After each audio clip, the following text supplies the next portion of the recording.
우리 가슴에 손을 얹고 이렇게 고백하겠습니다. 하나님은 나를 사랑하십니다.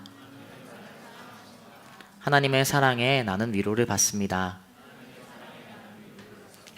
나는 하나님을 절대로 포기하지 않을 것입니다. 그런 한 주의 인생을 살아가는 여러분 되시길 축복합니다. 우리는 지난주 요한계시록 말씀을 통해서 변하지 않는 것들이란 말씀을 함께 보았습니다. 마지막 때가 되어도, 그때가 가까워져도 변하지 않는 것들이 있는 것을 함께 보았죠. 그럴 혼란의 시기 가운데도 변하지 않는 것들은 정말로 중요하고 또 진리와 같은 그런 것들이 변하지 않았던 것들을 보게 됩니다. 그것은 첫 번째로 하나님께서 기도를 소중히 여기신다는 것, 성도의 기도를 감싸고 또 귀하게 여기셔서 그것을 따로 구별해서 받으시는 말씀을 우리가 함께 보았습니다.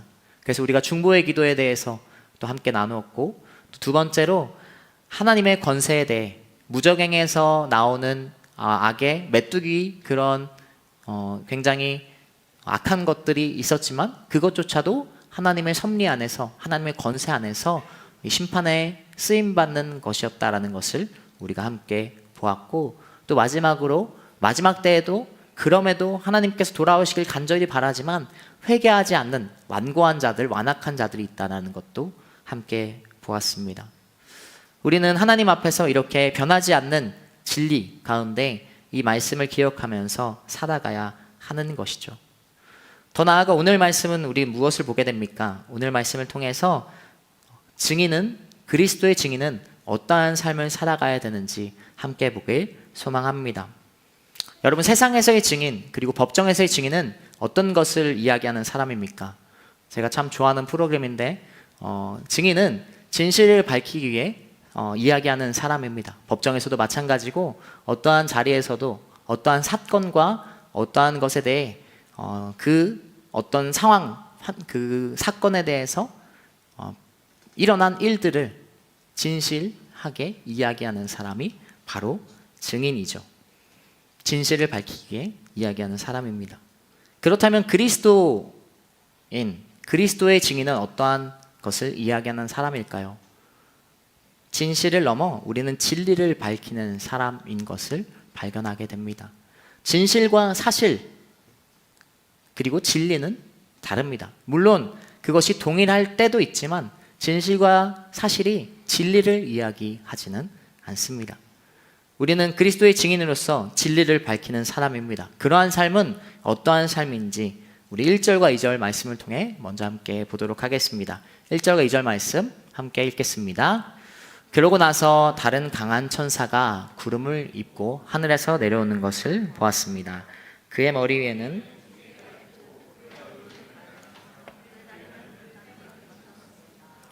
그의 손에는 작은 책 하나가 펼쳐져 있고 그의 오른발은 바다를 밟고 있고 그는 땅을 더디고 있었습니다. 아멘. 자, 지난번까지 이 심판의 말씀은 어디까지 진행이 되었었냐면 6번째 나팔까지 불렸었습니다.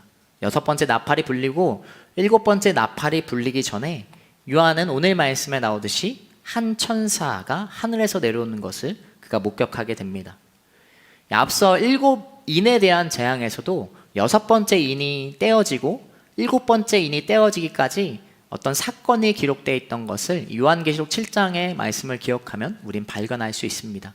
6장 마지막에 이러한 재앙을 누가 견디겠는가 하고 나서 7번째 인이 바로 떼어지는 것이 아니라 계시록 7장에 이러한 재앙을 견디는 사람, 어떤 사람이 이러한 재앙에서 하나님의 보호를 받는지에 대한 말씀을 우리가 함께 보았죠. 이 동일한 구조로 오늘 7 나팔이 불리기 전에 6번째 나팔이 불리고 나서도 요한은 다른 사건을, 한 가지 사건을 목격하게 됩니다. 마지막 재앙에서 똑같은 구조, 7번째인 7 나팔이 이런 동일한 구조의 말씀이 선포되는 것을 우리는 발견하게 되는 것이죠. 오늘 말씀에서 요한은 한 천사를 보게 되는데 그 천사의 손에는 한 작은 책이 있었다라고 기록하고 있어요. 이 5장에서 주님께서 이 보좌로부터 앉으신 이로부터 받은 그 책입니다. 그런데 그 책을 어떻게 합니까? 8절부터 11절까지 말씀도 함께 읽어보도록 하겠습니다. 같이 읽겠습니다. 하늘에서 내게 들려왔던 음성이 다시게 내게 말씀하셨습니다.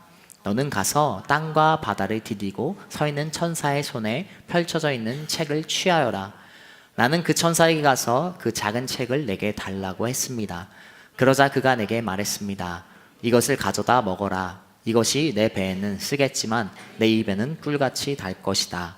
나는 천사의 손에서 작은 책을 받아서 먹었습니다.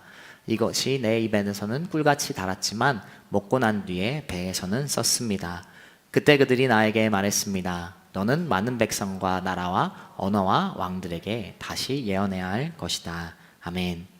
자, 요한은 그 책을 어떻게 합니까? 천사가 말한 대로 그 책을 받고 그리고 그 책을 먹는 그 말씀이 기록되어 있습니다. 그 책은 입에는 굉장히 달고 배에는 쓰린 책이었다라고 나오게 되죠. 그 이후에 요한은 많은 백성과 나라와 언어와 왕들에게 다시 예언하라는 이 천사의 이야기, 말씀을 듣게 됩니다. 여러분, 요한을 통해서 그리스도인의 증인이 어떤 삶인지, 그리스도의 증인이 어떠한 삶을 사는 사람인지 우리는 발견하게 됩니다. 첫 번째, 증인은 말씀의 체험을 가지고 살아가는 것입니다. 여러분, 요한은 오늘 말씀을 통해서 어떻게 다시 일어서는가, 어떻게 그가 되어지는가, 그는 말씀을 먹는 것을 통해, 그 환상을 통해서 다시 부르심을 받게 됩니다. 먹고 나서 많은 백성과 나라, 언어와 왕들에게 다시 예언하라는 그 말씀을, 그가 그 사명을 받게 되는 것이죠.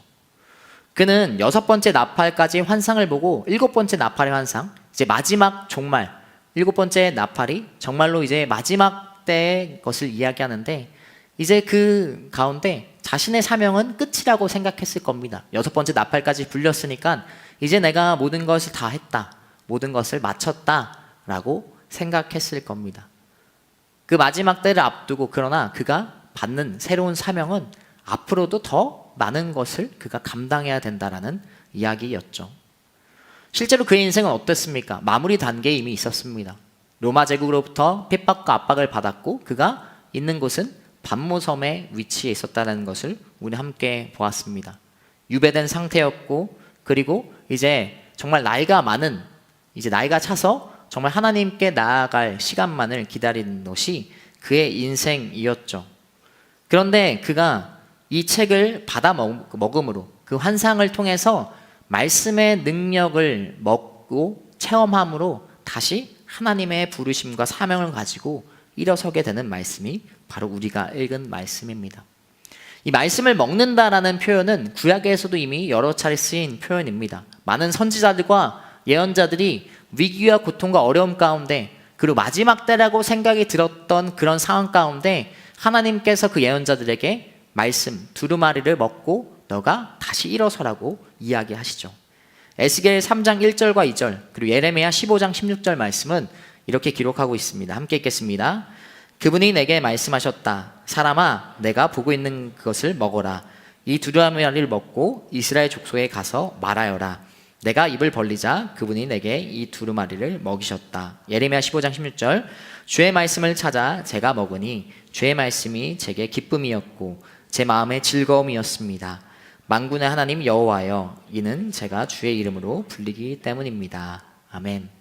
많은 선지자들, 우리가 읽었던 에스겔과 예레미야 선지자들은 이스라엘이 위기 가운데, 유다가 위기 가운데 있던 사람들이었죠. 그 가운데서도 하나님의 부르심을 받은 사람들이었습니다. 그가 부르심을 받고 사명을 가지게 되는 절차를 보면은 그들은 항상 하나님의 말씀의 능력을 경험하고 말씀을 체험하고 삶 가운데 그것을 가지고 선포하며 살아갔던 사람들이었던 것을 우리는 발견하게 되는 것이죠.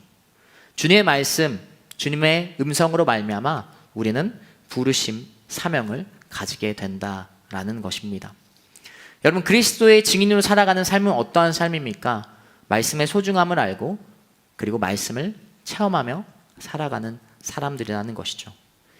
이 장면은 증인의 사명이 어디서부터 시작되는지를 분명히 하고 있습니다. 바로 말씀을 받아들이고 먹는 것에서부터 시작하고 있습니다. 말씀을 듣는 것을 넘어서, 그냥 아는 것을 넘어서 그 말씀을 내 안에 받아들이는 것을 이야기하는 것이죠. 그것이 그리스도의 증인의 출발인 것을 발견하게 됩니다. 말씀이 달고 말씀이 정말로 그들에게 생명 같았던 말씀이었기 때문에 그것을 가지고 살아갔던 그들이었습니다. 말씀이 입에는 달고 배에는 쓰다라는 것은 이것은 많은 것을 이야기합니다. 우리도 동일하게 예배 가운데 말씀의 은혜를 받죠. 말씀을 듣고 그리고 말씀을 곱씹으면서 말씀의 능력을 경험하곤 합니다. 말씀을 통해서 놀라운 감동과 힘을 얻지만 그러나 그 말씀을 실제로 살아가려 할 때 우리의 현실 속에 순종하려 할 때 그것은 때로는 쓴 경험으로 우리에게 다가오는 것을 발견하게 되죠. 우린 말씀대로 살아가지 못할 때 그런 우리의 쓴 그런 기분과 그런 감정을 느끼는 것처럼 말씀을 능력을 받아들이고 사명을 가지고 살아가는 존재가 되지만 그 말씀을 체험 가운데 삶 가운데 녹아내리는 것은 쉽지 않다라는 것을 우리는 발견하게 되는 것입니다. 여러분 그러나 그 말씀의 소중함을 우리는 항상 가지고 살아가야 되는 존재라는 것을 오늘 먼저 기억하는 여러분 되시길 축복합니다. 그리스도인의 증인은 말씀 없이는 살아갈 수 없습니다. 말씀을 받아들이고 말씀을 계속 곱씹으면서 물론 때로는 삶 가운데 쓴 경험 그리고 쓴 그러한 사건을 맞이하게 되겠지만 때로는 연약해서 부족해서 그런 좌절을 느낄 때도 있겠지만 그러나 그 말씀으로 말미암아 다시 살아나고 그 말씀의 능력으로 살아가는 것이 그리스도의 증인이라는 것을 우리는 기억해야 되는 것을 삶으로 잊지 말고 살아가는 여러분 되시길 축복합니다. 우리 옆 사람 이렇게 축복하겠습니다. 말씀의 능력을 경험합시다. 그래서 여러분 축복하는 것은 말씀을 사모하길 축복합니다. 여러분 말씀으로 말미암아 살아가는 존재들이에요. 우리는 사실 그러나 오늘날 그리스도인은 몇 번 이야기했지만 말씀의 홍수 가운데 살아가지만 사실 말씀을 소중히 여기지 않습니다. 홍수로 여겨서 말씀이 너무나 많아서 그런 걸 수도 있죠. 너무나 많은 말씀들이 존재하니까 말씀을 들을 수 있는 너무나 많은 루트들이 존재하니까 유튜브만 봐도 너무나 많은 귀한 말씀들이 존재하지만 너무나 많은 공급 속에 정말로 우리는 말씀을 소중히 하지 않을 때가 많다라는 것이죠. 듣는 것뿐만 아니라 내가 말씀을 보는 시간은 정말 얼마나 냉정하게 우리를 돌이켜보면 그 시간이 얼마나 됩니까? 우린 말씀의 소중함을 잊어버린 채 살아가는 시대이지만 오늘 말씀을 통해서 우리는 함께 회복해야 되는 것입니다. 날씨가 좋지 않아도 그리고 나의 상황 환경, 내 일이 많아도 내가 정말 바쁠지라도 그 말씀이 우리의 우선순위가 되어야 된다라는 것이죠. 삶에서 야근하고 정말로 늦은 밤에 와서도 쉼을 누릴 수 있는 시간이 너무나 귀하지만 그럼에도 그 말씀을 조금이라도 볼 수 있는 여러분 되시길 축복합니다. 그리스도인의 증인으로 살아가기 위해 내가 한 주간 이 삶의 말씀을 붙들고 살아가려면 주중에서도 여러분 말씀을 소중히 여기는 여러분 되시길 축복합니다. 아멘. 우리 계속해서 11장 3절과 6절 말씀 3절부터 6절까지 말씀 함께 읽도록 하겠습니다. 같이 읽겠습니다. 내가 내 두 증인에게 권세를 줄 텐데 그들은 굵은 배 옷을 입고 1260일 동안 예언할 것이다. 이 땅에 주 앞에 서 있는 두 올리브 나무여 두 촛대입니다. 누구든지 그들을 해치려고 하면 그들의 입에서 불이 나와 그들의 원수들을 집어삼킬 것입니다. 누구든지 그들을 해치려고 하면 반드시 이같이 죽임을 당할 것입니다. 이들은 하늘을 닫을 권세를 가지고 있어 것입니다. 또 그들은 물을 피로 변하게 하며 언제든지 원하는 때 갖가지 재앙으로 권세를 가지고 있습니다. 아멘. 자, 이제 요한을 넘어서 11장에 들어가게 되면 두 증인이 나오게 됩니다. 두 사람이 등장하는 이유, 두 증인은 이스라엘 민족은 어떤 사건이 있을 때 한 명의 이 증언으로 그것이 법적 효력이 인정되지 않기 때문에 최소 두 사람이 그 사건을 증언해야만 그 두 사람의 증언이 법적 효력이 있었기 때문에 한 사람이 아닌 최소 두 사람이 등장하는 것을 우린 발견하게 되죠. 두 증인은 이 그리스도의 증인으로서 살아가는 사람들을 이야기합니다. 이 두 사람은 6절을 보게 되면 권세를 가지게 돼요. 그리고 권세를 받은 그들의 능력을 보면 비가 내리지 않고 그리고 물을 피로 변하게 하고 또 갖가지 재앙을 내리는 그런 두 증인의 모습을 보게 됩니다. 이 그들의 권세의 모습을 보면 그들이 하는 행동을 보면 이 구약의 두 사람이 떠오르죠. 누구일까요? 네, 뭐라고요? 네, 두 사람이 떠오르게 됩니다. 바로 모세와 엘리야입니다. 비를 내지 않게 했던 사람, 그리고 물을 피로 변하게 하고 갖가지 재앙을 내리게 했던 사람, 바로 모세이죠. 이 두 사람은 이스라엘 역사에서도 굉장히 대표적인 사람입니다. 모세는 율법을 받은 사람이었죠. 율법을 대표하는 사람이고, 엘리야는 어떠한 사람이었나? 예언을 대표하는 사람입니다. 엘리야는 말라기 말씀에서도 그렇지만 또 세례 요한에서도 우리가 함께 보았지만 다시 오실 왕을 예비하는 사람이었어요. 예언을 통해서도 그가 말라기 말씀에서도 여호와의 날이 오기 전에 내가 너희에게 예언자 엘리야를 보낼 것이다 라고 이야기하면서 어떻게 보면 예언의 예표 같은, 예언의 대표적인 대명사가 바로 엘리야였습니다. 모세 엘리야는 이스라엘 사람들, 민족에도 굉장히 대표적인 두 사람이었습니다. 그래서 신약에서도 이 두 사람이 등장하는 장면이 나오죠. 바로 예수님의 변화산 사건 때 이 모세 엘리야가 예수님 곁에 서 있는 것을 마태복음 17장 3절 말씀엔 기록하고 있습니다. 함께 읽겠습니다. 바로 그때 모세와 엘리야가 그들 앞에 나타나 예수와 이야기를 나눴습니다. 한 사람은 율법을 대표하는 사람으로서, 한 사람은 예언을 대표하는 사람으로서 그 이스라엘 역사에서 굉장히 중요한 포지션을 갖고 있던 사람이 이 두 사람이었습니다. 이 두 증인은 그 두 사람을 나타내고 있습니다. 그래서 하나님으로부터 권세를 받고 예수님으로부터 권세를 받고 한 그리스도의 증인으로서 세상 가운데 하나님의 능력을 드러내는 말씀을 우리가 보게 된 것이죠. 이 두 사람처럼 그리스도의 증인은 부르심을 받고 앞서 말씀의 능력을 경험하며 하나님의 자녀된 권세를 영광 가운데 살아가는 존재들입니다. 그런데 중요한 것은 권세만을 받지 않아요. 권세와 능력만을 받지 않습니다. 7절과 10절부터 12절까지 말씀도 함께 읽도록 하겠습니다. 같이 읽겠습니다. 그들이 그들의 증언을 마칠 때 무저갱에서 올라오는 짐승이 그들을 공격해 그들을 이기고 그들을 죽일 것입니다. 10절 그때 땅 위에 사는 사람들이 그들로 인해 서로 선물들을 주고받으며 기뻐하고 즐거워할 것입니다. 이는 이 두 예언자가 땅 위에 사는 사람들을 괴롭혔기 때문입니다.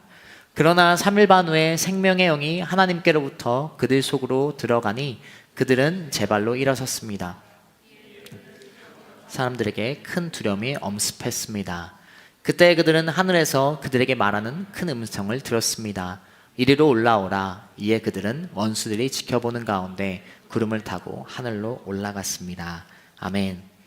6절의 말씀을 통해서 하나님의 능력을 받는 권세가 그들 가운데 있었지만 우리가 뒤이어 보게 되는 말씀을 보게 되면 그들은 권세만을 받지 않고 능력만을 받지 않고 핍박과 죽음과 부활을 동시에 다 경험하게 됩니다. 땅 위에 사는 사람들이 그들의 죽음을 기뻐한다라고도 나오죠. 왜 그렇습니까? 그들이 마지막 때에 하나님의 진리를 선포했기 때문에 세상의 가치관과 다른 세상에서 그들이 원하는 세상의 인간으로 정욕으로 살아가는 사람들에게는 하나님의 진리가 괴롭히는 그들을 찌르는 말씀이었기 때문에 이 그들의 죽음조차도 기뻐하는 악인들의 그러한 말씀을 우리는 보게 되죠. 그리고 그 죽음에서 정말로 처절하게 죽고 그러나 3일 뒤에 그들이 하나님의 은혜 가운데 하나님의 영으로 그들이 부활해서 승천하는 것까지 보여주는 것을 말씀은 기록하고 있습니다. 여러분 그리스도의 증인은 어떠한 사람들입니까? 두 번째, 예수 그리스도를 보여주는 사람들입니다. 이 두 사람이 행한 것 그리고 이 마지막 때에 권세를 받고 그러나 세상 가운데 진리를 선포하고 핍박받고 죽음과 부활까지 승천까지 경험하는 것은 예수 그리스도의 삶을 그대로 보여주는 그리스도의 증인이죠. 그리스도의 증인은 예수 그리스도를 보여주는 삶인 사는 사람들이에요. 단순히 은혜와 사랑뿐만 아니라 때로는 고통과 핍박을 받고 하나님의 진리를 타협하지 않으면서 세상 가운데 살아감으로써 세상의 따가운 시선을 받을 때도 있지만 그럼에도 불구하고 주님께서 행하신 것을 삶 가운데 보여주는 사람인 것을 우리 말씀을 통해 깨닫게 된다라는 것이죠. 여러분 그리스도의 증인은 세상 가운데 칭찬만 받으면 살 수 없습니다. 때론 어리석고 때로는 그것이 세상에서 이해받지 못하는 모습일 때가 분명 있는 것을 우리는 이미 알고 있습니다. 그러나 그렇게 살지 못하는 것이 우리의 삶인 것이죠. 여러분, 그리스도의 증인이 어떤 삶인지를 다시 한번 깨달으며 때로는 어려움이 있을지라도 세상에서 타협하지 않는, 하나님의 진리 가운데 타협하지 않은 여러분 되시길 축복합니다. 우리 가운데 필요한 그리스도의 증인의 삶은 그러한 삶인 것이죠. 세상의 가치관, 또 세상에서 성공하지 못하더라도, 우리가 소위 이야기하는 성공의 기준에 못 미칠지라도 그러한 삶이 주님께서 바라시는 우리의 삶이 아니라는 것입니다. 너무나 교회도 이미 만연한 세상의 가치관이 침투해 있는 것이 사실이지만 그것이 우리가 당연하다고 느끼는 것을 배제해야 되고 멀리해야 되고 우리는 돌이켜야 된다는 것이죠. 세상에서의 똑같은 자본주의가 교회에서 있는 것이 잘못된 것이고 당연하지 않는 것입니다. 권위주의도 마찬가지고 여러 가지가 세상에서의 가치관이 교회에 침투했지만 그것을 멀리하고 세상 속에서도 그리스도의 증인으로 예수 그리스도의 삶을 보여주는 여러분 되시길 축복합니다. 그래서 그들의 삶을 통해 어떠한 사건이 일어나면요, 13절 말씀 같이 읽도록 하겠습니다. 같이 읽겠습니다. 바로 그때 큰 지진이 일어나 도성의 10분의 1을 무너뜨렸고 7천 명의 사람들이 그 지진으로 죽었습니다. 이에 살아남은 사람들은 몹시 두려워하며 하나님께 영광을 돌렸습니다. 아멘. 그 두 사람, 두 증인이 핍박과 고통과 죽임을 당하죠. 순교를 당합니다. 그러나 그로 말미암아 살아남은 사람들이 하나님을 두려워하는 것을 보게 됩니다. 다시 살림을 받아서 그들은 올라갔지만 세상 가운데 그들이 순교하고 핍박받고 그리스도의 증인의 삶을 감당했을 때 살아남은 사람들이 그들의 모습을 보고 하나님께 영광을 돌리는 복음의 통로가, 구원의 통로가 된 것을 우리는 보게 되는 것이죠. 여러분, 두 사람은 모세와 엘리야를 이야기한다고 했지만 예수님의 이 죽음과 부활하심을 통해서 어떠한 사람들을 또 의미하는가? 오늘날 교회와 성도들을 의미합니다. 이 두 존재는 오늘날 교회와 성도들을 이야기해요. 그리스도의 증인으로 살아가는 공동체와 사람을 이야기한다라는 것이죠. 우리의 정체성이 그리스도의 증인이라는 것을 기억하고 그 정체성대로 살아가는 여러분 되시길 축복합니다. 삶에서 동일하게 다른 사람과 살아가는 것이 아닌 구별된 하나님의 사람으로 살아가는 것이 바로 그리스도의 증인한 삶을 살아가며 기억하며 그런 삶을 살아가길 축복합니다. 우리 옆사람 이렇게 한번 축복하겠습니다. 우리의 정체성을 회복합시다. 우리의 정체성을, 그렇게 한 주 살아가는 여러분 되시 축복합니다. 마지막으로 15절 말씀 함께 읽도록 하겠습니다. 같이 읽겠습니다. 일곱 번째 천사가 나팔을 불었습니다. 그때 하늘에서 큰 음성이 들렸습니다. 세상 나라가 우리 주와 그리스도의 나라가 됐으니 그분이 영원토록 왕노릇 하실 것이다. 아멘. 마지막 세 번째, 그리스도의 증인은 어떠한 사람입니까? 바로 외면할 수 없는 사람들입니다. 어떠한 것을 외면할 수 없습니까? 우리가 증인으로 선택받은, 부르심을 받은 사람이라는 것을 외면할 수가 없습니다. 이사야 43장 10절 말씀은 이렇게 기록하고 있습니다. 제가 읽겠습니다. 여호와의 말씀이다. 너희가 내 증인들이다. 내가 뽑은 내 종이다. 내가 너희를 뽑은 것은 너희가 나를 알고 믿고 내가 하나님임을 깨닫게 하려는 것이다. 나보다 앞서 만들어진 신이 없으며 나 이후로도 없을 것이다. 아멘. 여러분, 우리가 증인된 것은 하나님의 선택, 하나님의 부르심으로 말미암은 것입니다. 우리가 자격이 있어서 증인의 삶을 사는 것이 아니고 우리가 어떠한 것을 목격해서 사는 것이 아닙니다. 우리는 주님의 은혜로, 주님의 사랑으로 증인이 되었습니다. 동일한 단어로 하나님의 자녀가 되었고 하나님의 제자가 되었습니다. 그것이 우리에게 주어진 사명이고 또 은혜이고 또 사랑인 것이죠. 세상에서의 증인은 외면할 수 있습니다. 제가 법제도를 잘 모르지만 이것이 맞는 것이 모르겠지만 증인이더라도 어떤 사유나 어떤 이유가 있으면 불출석을 할 수 있는 것으로 알고 있습니다. 그러나 그리스도의 증인은 방관자가 될 수 없습니다. 그냥 목격자로서만 살아갈 수 없습니다. 왜냐하면 우리가 어떤 광경을 봐서가 아니라 우리가 주님의 은혜로, 사랑으로 선택받았고 그리고 주님의 십자가의 사건이 우리 가운데 너무나 명확하게 보여졌기 때문에, 그리고 주님께서 삶으로서 우리 가운데 보여주셨기 때문에 우리는 외면할 수 없는 증인들입니다. 그것이 바로 우리의 삶인 것이죠. 이 범죄 영화를 보면은 이 증인들이 덜어 나오죠. 이 증인들, 이 범죄 영화에서, 그러한 재판 영화에서 클리셰는 뭡니까? 이 증인들, 보지 말아야 될 것을 한 이 증인에게 회유하는 장면들이 많이 나오게 됩니다. 그래서 뭐 이런 박스, 뭐 이렇게 사과 박스 같은 것을 여기에 뭐 이렇게 돈을 담아서 주기도 하고, 그리고 또 다른 클리셰는 뭐예요? 반드시 그 사람은 조금 있으면 죽어요. 죽습니다. 세상에서의 증인은 회유당하고, 그리고 어떻게 보면 아무런 의미 없는 죽임을 당할 수도 있습니다. 그러나 우리 그리스도인의 증인은 회유당할 수 없고, 명백히 우리는 하나님의 자녀가 상실할 수 없는 자녀가 되었고, 그리고 의미 없는 죽음을 하지 않습니다. 주님의 보여지는, 아까 얘기했듯이 주님을 드러내는 죽음만이 우리 가운데 있을 뿐이죠. 그 삶이 우리 삶이 되기를 축복합니다. 외면하지 않고, 여러분 외면하지 마세요. 하나님의 사랑과 은혜를 외면하지 않아야 됩니다. 우리는 어쩌면 똑같이 살아가고 있는지 몰라요. 세상 속에서 주님의 복음을 외면하는 모습이 세상의 가치관을 저 사과 박스에 담아놓은 채로 내가 타협하고 있는 것이죠.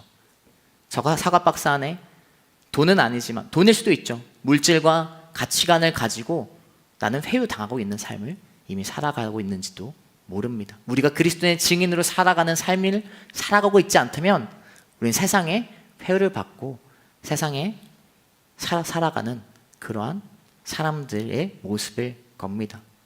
주님께서 여러분을 선택하시고 은혜와 사랑을 베푸신 것을 외면하지 않는, 우리가 그렇게 바라잖아요. 하나님의 사랑과 은혜를 누리고 살아가길 소망한다지만, 그러나 어떤 면에선, 대부분의 나의 삶의 자리에선 타협하는 그러한 모습이 우리의 모습이 되지 않길 축복합니다. 마지막으로 마태복음 28장 19절과 20절 말씀은 이렇게 기록하고 있습니다. 같이 읽겠습니다. 그러므로 너희는 가서 모든 민족을 제자로 삼아 아버지와 아들과 성령의 이름으로 세례를 주고 내가 너에게 명령한 모든 것을 그들에게 가르쳐 지키게 하라. 보라, 내가 세상 끝날까지 너희와 항상 함께 있을 것이다. 아멘. 주님께서 이야기하세요. 주님의 말씀으로 사명을 주시고 계시죠. 너희가 어떻게 살아가야 되는지, 세상에서 어떤 삶을 살아가야 되는지, 그리스도인의 증인이 어떠한 삶을 이 땅에서 살아가야 되는지 명확히 명령하고 계십니다. 왜 주님께서는 승천하시기 전에 이러한 명령을 주셨을까요? 이것이 세상에서 하나님의 자녀로, 그리고 제자로 살아가는 존재가 얼마나 중요한지 말씀을 통해 나타내는 것이죠. 그것이 하나님의 나라를 이 땅 가운데 회복하는 가장 위대한 방법이기 때문에 주님께서 승천하시기 전에 이 말씀을 주고 계십니다. 이 말씀에, 그리고 이 명령에 외면하지 않는 우리가 되길 축복합니다. 우리는 부족하고 연약할 수 있지만, 그러나 그 사랑과 은혜를 외면하진 말아야 돼요. 그래서 여러분의 주변에 사랑하는 사람, 복음을 전해야 되고 그 사랑을 전해야 되는 것이죠. 그것이 너무나 소중한 것임을 우리가 이미 알고 있기 때문에 그렇습니다. 전 여러분이 그래서 이번 친구 초청 예배가 아니더라도, 그때 못 오더라도 한번 여러분이 시도할 수 있는, 외면하지 않는 여러분 되시길 축복합니다. 그때가 아니더라도 상관없죠. 물론 오면 좋겠죠. 개인적인 마음은 당연 그때 오면 좋겠습니다. 그러나 그때가 아니더라도 하나님께서 정말 한 영혼을 기다리고 바라시는 가장 위대한 방법을 이 땅 가운데 보여주셨듯이, 그리고 증인을 세우는 것이 얼마나 중요한지 오늘 말씀을 통해서 보여주시, 그러한 것에 순종하며 나아가는 여러분 되시길 축복합니다. 말씀을 정리하고 함께 찬양하고 기도하도록 하겠습니다. 주님은 그렇습니다. 주님은 계시록 말씀을 통해서도 심판의 메시지지만 항상 주님의 사람들을 세우시고 또 주님의 사람들을 통하여 일하십니다. 여러분, 말씀을 통해 생명을 얻고 힘을 얻고 이 땅 가운데 살아가는 여러분 되시길 축복합니다. 말씀을 경외시하면, 말씀을 내가 멀리하면 절대로 하나님의 능력 가운데 살아갈 수 없습니다. 말씀을 소중히 하고 예배를 소중히 하고 하나님을 음성을 소중히 하는 여러분 되시길 축복합니다.